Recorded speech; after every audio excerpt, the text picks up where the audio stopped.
Dhimmi Dooktar Gammachuu Magarsaa ilaalchisee oduun toora miidiyaa hawaasummaa irra deemaa jiru oduu sobaati. Dooktar Gammachuun nagaa isaaniiti. Asuma Finfinnee jiru. Namoonni Dooktar Gammachuun jireenya dadhabanii Dambidoollootti galan jettanii odeeffannoo sobaa wal harkaa fuudhaa jirtan hedduun dhugumatti quuqamtanii akka ta'e nan hubadha. Anis yeroo jalqabaa oduu kana dhagee rifadheera. Waan jedhame adda baafachuufis gara isaaniitti bilbilaan ture. Bilbila hin kaasan turan. Dhumarra karaa nama isaaniitti dhiyoo jiruun adda baafachuu danda'eera.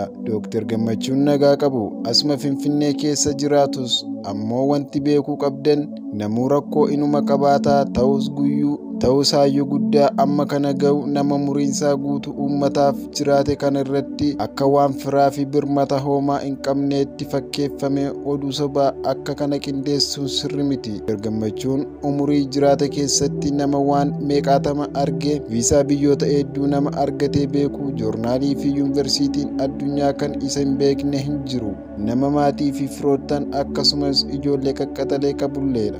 Waan hundaafuu Dooktar jireenya dadhabee Dambidoollootti galee jechuun oduu sobaati. Dooktar Gammachuun umurii isaa guutuu Oromoof jiraate beekamtii isaaf malu hin arganne jechuun ammoo oduu dhugaati. Hayyuu qaroo kana utuu lubbuun jiru gammachiisuuf mee maal goonu utuu maal ta'e gaariidha jettanii yaaddu? Kan odeeffannee fuula miidiyaa hawaasaa Lalisaa